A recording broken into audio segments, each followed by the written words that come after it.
everybody. Welcome to the Hallmarkies podcast. And we're really excited today. We have one of our Hallmark actresses with us, the star of this weekend's Hats Off to Love. We have Ginna Claire Mason with us. And Ginna, thanks so much for coming on the podcast. Hi, Rachel. I go by Ginna Claire, but you can call me Ginna Claire or GC. We're buddies, so I'll totally accept GC for short. I love it. So happy to be here. Thank you for Yeah, having me.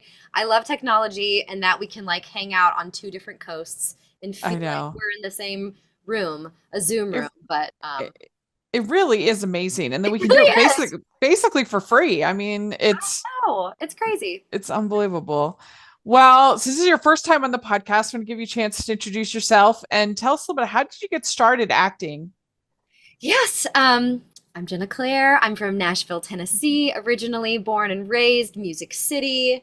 Um, how much do you want to know? I have three Were you a brothers. singer first? Were you a singer first and then an actor or I think I just grew up in a house where there was always music, but I Okay. always loved musicals specifically, until I got my start, with the classics, Sound of Music, Cats, Uh-huh. Annie, My Fair Lady, and started just doing community theater. Yeah. And I saw my first Broadway show in fourth grade, and that's when I had, my great revelation, which was, wow, people actually do this for a living. Like I could be an Hmm. accountant or I could do this. Like Yeah. I know which one I'm gonna pick. So I think that's when I started taking more seriously singing and acting and dancing, and then also like the good old Girl Scouts and Yeah. book club. But big life changing moment for me happened a couple years later when the original cast of Wicked debuted Yes. in Wicked the musical, and I told my parents at intermission that I was going to play Glinda someday. And I had sort of this one track mind from there. But I did always have this incredible fascination with film. And while it is a different storytelling medium, there is a lot of overlap. And Uh-huh. I took film classes in college and actually almost moved to LA when I was 18, but ended up deciding to go to college instead. Um, but really loved film, but Yeah.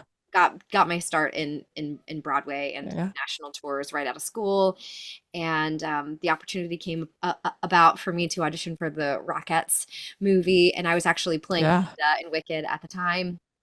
It was a crazy And moment because you had a pretty long run as Glinda, right?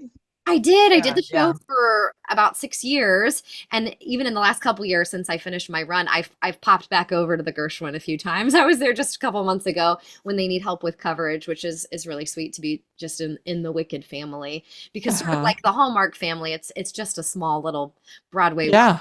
Yeah. But it was really sweet with the Rockettes film. When Wicked reopened after the pandemic, we were performing on the Macy's Thanksgiving Day Parade, and the Rockettes performed right before us.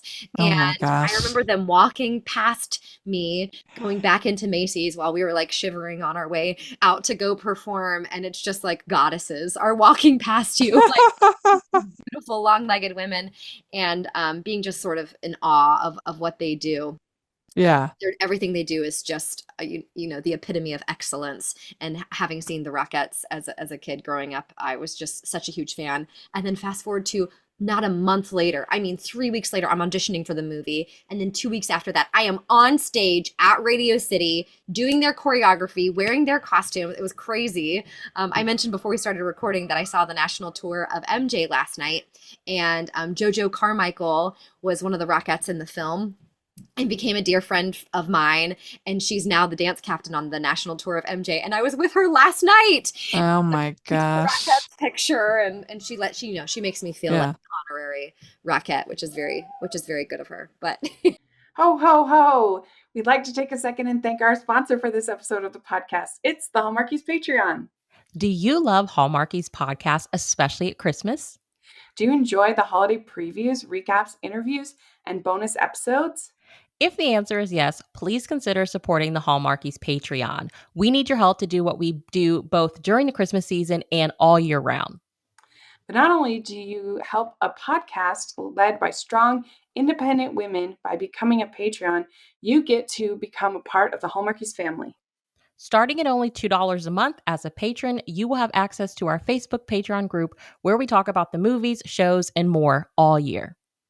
We also have many monthly patron watch-alongs with guests like Lacey Chabert, Natalie Hall, Paul Campbell, Mary Lou Henner, and more, giving their behind-the-scenes details of their films. As a patron, you also have the chance to provide input into the podcast and even join us at different tiers.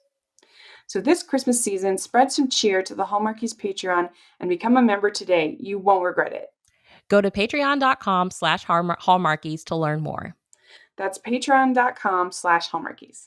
Were you a fan of Hallmark movies before you started doing them, or did they you grew to be a fan?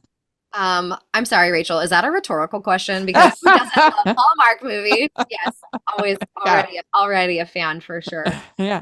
I mean, you have had a very strong track record here. I mean, this is really a holiday spectacular, Heidelberg Holiday, Carol for Two, and then we got this new one coming up.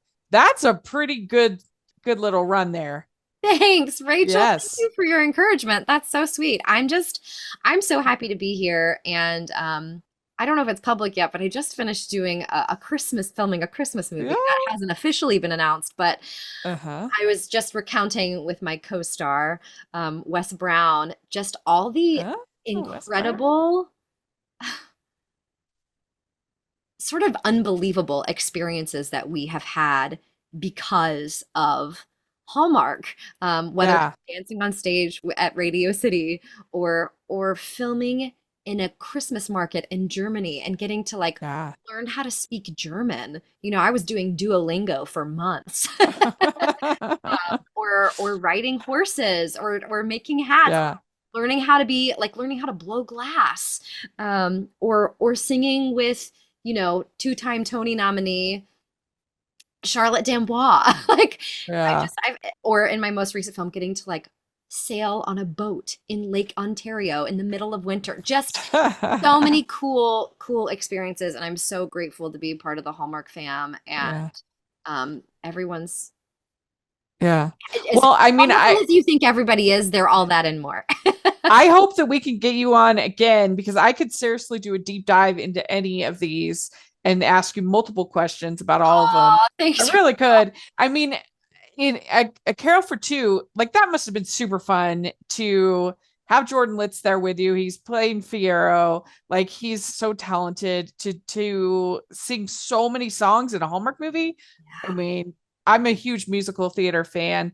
And so, I mean, it was really fun. Something that's really special that ties into A Carol for Two is, I don't know if you know this story, but at the end of the film, we sing this big climactic moment that the character Alex is supposed to have written because he's a songwriter. Yeah. Christmas Day, we're performing for this casting director, and it was the table read, and I flipped to the back. I was like, what's the song? What's the song? And it said TBD. So they had some songs that were sort of floating around, but they hadn't landed on one yet. And I mentioned to our director, Jeff Beasley, I'm from Nashville. I'm friends with a lot of songwriters. Would it be okay if I pitched this to a couple of people? I sent it to one of my friends, and 40 minutes later, she sent me back a voice memo being like, what about this? Oh my gosh. Who knew it'd be you? And I was like, oh, this is perfect. And she tied in so many elements from this sort of their love story. And what's the really sweet tie-in is, obviously the network did end up picking her song, and we got to perform, my friend Donna Stewart's song in that movie. A really sweet tie-in is similarly in this movie, we had picked this 1920s public domain Cole Porter song. It's like, listen to me, honey dear, something's wrong with you, I fear. It's getting harder to please you every year. And that was what we were going to do. And I said to my friend Donna Stewart, I said, why don't you write something that's more specific to horses, closer, a tie-in to the story, something that would really the musical theater girl in me is I want every song and every scene to really propel the story. And she was like, okay, I'll take a shot at it. And she came back with Run Your Race. Hey there, little filly, won't you fix your eyes on me? I don't know if you've seen the movie yet, but it was so cute. And I sang it for the director and pitched it to the team, and they loved it. And so I actually, I'm not singing in this movie, but it is kind of this sweet little ditty just to help comfort and calm them. Oh, that's really cool. And it was a way for me to sing without performing singing. It's sort of a small, intimate moment with just me and Willa, the horse. So that's a lot of fun for me. Hey, this is Jen Johans, host of the podcast Watch with Jen, which delivers a steady stream of great movie recommendations, thoughtful career deep dives, and first-rate conversations with film critics, authors, actors, journalists, filmmakers, and more. You can find Watch with Jen wherever you get your podcasts or hear us first at our Patreon at patreon.com/filmintuition. I mean, I was going to ask if being a part of Hats Off to Love required 3 names, because you have Ginna Claire Mason, John Clarence Stewart, and Holly Robinson Pete. I mean, I just figured. The more names, the better, right? I actually go by 2 names, though. I actually go by Ginna Claire and John. Right. You know, if he was in trouble, I would call him John Clarence. No, I'm just kidding. He was. I was such a big fan of John already from his work on stage and screen, and he was just so lovely. What a dreamy co-star. Just like goofy and present and kind, and we had such a great time together. And I would say the exact same thing about Holly. We still text frequently, but she's such a dear, and I feel, you know, that's the other gift that Hallmark has given me, is just these wonderful friendships that have come out of these projects. So did you consider, Holly has an accent, did you consider having an accent for your character?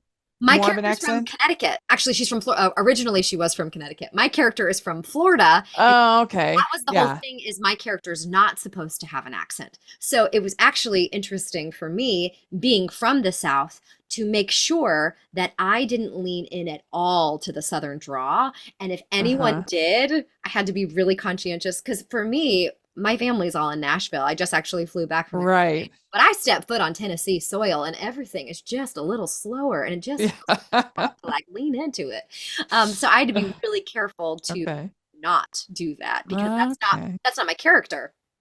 Right. And I'd say, you know, they didn't want to go too far with the Southern accents in this way. You know, being from Nashville, there's not heavy Southern accents anyway, but right. And I think that's true in Louisville as well. But you know, everyone loves a little Southern draw. Yeah. So no, it was not appropriate for my character. Otherwise, I would have. Yeah, I forgot that's where she was from. But why don't you tell the audience a little bit about the movie, what to expect? Yes. My character's name is Stella, and I'm from Florida, and I grew up on a horse farm, and I had this dream of being a milliner, a hat maker, and I sort of like the ultimate for me, the Broadway for me, would be to design, to create these hats for women to wear in for the Kentucky Derby, and to be part of these competitions, and maybe even to win something someday. But I love that she's an artist. You know, as an artist myself, I really appreciate different storytelling mediums. You know, we get to tell stories through music and through theater and through film and through art. And I have a whole new appreciation for milliners. The hats for this film were loaned to us by Magnolia Millinery. The artist is Nicole Finch. And you know, to be able to tell stories through hats, that's what really inspired Stella. Having looked at these horse magazines as a kid, and seeing how people really came alive when these, you know, magnificent works of art were placed on their head, and wanting to step into that kind of artistry. So that's sort of the primary storyline. And then, you know, someone catches her eye along the way, which is really sweet. So maybe there's a love story too. Yeah. But, you know, the character Christian, played by John Clarence Stewart, has big dreams of his own, and these aspirations that he's chasing after. So it's really cool when you see these two people come alongside each other, both chasing their dreams, and decide that, you know, maybe they're stronger and better together. Yeah. Well, I was going to ask how much fun it must have been with all those hats. Oh my goodness. The hats were amazing.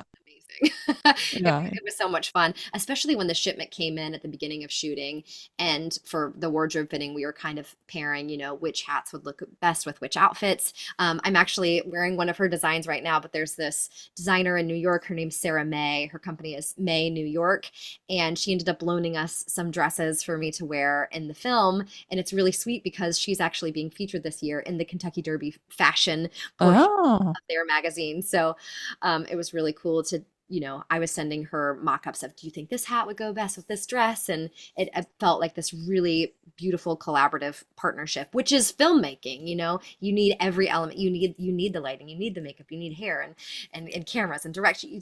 Everybody gets to come together to create this story. And I really just loved this whole team. Yeah. Especially our it seemed really, really fun. I mean, did you get to go and film at the Derby site, or was it a similar looking place? So there is a lot of footage that was taken in Kentucky when the grass was still green. But because we were filming in January and February, we ended up filming in Clearwater and Tampa, Florida, and a little bit in Ocala, which is horse country. That's where horses train all year round, and it was really wonderful to be there. And we got to film at multiple equestrian farms, and we got to film at the Tampa Bay Downs, and they made it look like Churchill Downs. And again, they did get a lot of horse racing footage and Churchill Downs like aerial shots. When the grass was green, but we needed that green grass, for that makes sense. So, yeah. And I was not complaining about being in Florida, leaving my New York winter to go down south. It was really lovely to be there and shoot in the winter. Was it fun working with the horses? You got to have some scenes with the horses. Yeah. Yes. I could talk about the horses for hours, but I'm a big horse lover myself. I grew up riding and competing a little bit in the summers as a kid. My favorite movie of all time since I was 8 years old is Wild Hearts Can't Be Broken. It really holds up. Yeah. Even after all these years. And so when I found out that I was going to have the opportunity to be in a horse movie myself, I was losing my mind a little bit. I was geeking out, and my mom was pulling out all these old pictures of me riding as a kid. But I've always loved horses. And there's a scene that's really special where we get to interact with them a lot. I get to ride the horses. I get to walk the horses around. But there's one scene where I get to be in a field with them, and they were like, okay, now we're like run and dance and just play with this field. It was so sweet. But they're so big. They're so beautiful, gentle and strong. And then to have relationships too with the trainers, that they're so tough and so smart and have such a special relationship with the horses. And even just to witness that was really special. Casey was probably the most hands-on with me and coaching me, of how to do certain things with the horses, but it was really fun to learn. That's cool. Well, if you were going to give a pitch to the Hallmarkies listeners, say this, you're going to like this movie, you should tune in, what would be your pitch? You gotta put on a hat. You got to get your Derby snacks. It's really something that's really fun is that it airs on Derby Day. And I loved the Kentucky Derby as a kid. It actually falls the same week as my birthday. So every birthday, thank you. Every birthday growing up, it was the weekend of my birthday. So that's when my birthday party was. So inevitably, an integral part of my birthday was to get to watch the Derby with my friends, and we'd bet on horses. And so anyways, come celebrate my birthday, come celebrate the Derby on Derby Day, put on your hat, get your girlfriends together, grab some fun Derby snacks, maybe like some high tea moments, little finger sandwiches, and just enjoy this story of this unlikely pair coming together and chasing their big dreams. It's a visual masterpiece. There's going to be some really sweet moments. There's a few really funny moments that I think you'll enjoy, and even a little bit of music. And if nothing else, come for the horses, because they're the real movie stars here. Well, very cool. Thank you so much for taking the time to talk with us, and hopefully we get to talk to you again for this Christmas movie coming up. Yes, I would love that, Rachel. Thank you so much for having me, and much love to all you Hallmarkies. And do you have social media you want to share or anything like that? Sure. Yes, my Instagram is just my first name. So it's Ginna Claire, GINNACLAIRE. Great. For following along. Appreciate it. Thank you very much. Bye, Rachel. We'd like to take a second and thank our sponsor for this episode of the podcast. It's the Hallmarkies merch store. Are you looking for that perfect gift for the postable, Hardy, or Hallmarky in your life? What about getting that t-shirt or hoodie that will help you stand out at your next holiday party? Now is the time to check out the Hallmarkies merch store. Full of festive designs by artists like Jessica Miller, Carrie from Hallmark Comics, and more. You can even have more than just shirts, but totes, cell phone cases, notebooks, mugs, and more. And it isn't just Hallmark. We have designs for Anna Green Gables, Man from Snowy River, The Nanny, and more. Every purchase at the merch store goes to help support the podcast and allows us to make the great content you know and love. There are frequent sales, so go to tpublic.com/stores/Hallmarkies or see the link in the description. That's tpublic.com/stores/Hallmarkies. We'd like to thank Ginna Claire for coming on the podcast. This was so much fun to get to talk with her, and we hope to get to talk to her again soon. And let us know what you think about all the different things that we talked about. We'd love to hear your thoughts in the comment section or on Twitter. And you can find me at Rachel's Reviews, all of our social media, iTunes, YouTube, and on Rotten Tomatoes. So check that out. Also, make sure that you're following the podcast, Hallmarkies Pod, Hallmarkies Podcast, all of our social media. And if you are listening on iTunes, please leave your ratings and reviews. We really, really appreciate it. And if you are watching on YouTube, please give the video a thumbs up, subscribe to the channel. Appreciate that so much. Also have our Patreon group, which is the biggest way you can support everything that we're doing. And we have our merch store, which is a ton of fun, tons of Hallmark inspired designs on there. So check that out. And thanks again to Ginna Claire. We'll talk to you later. Bye.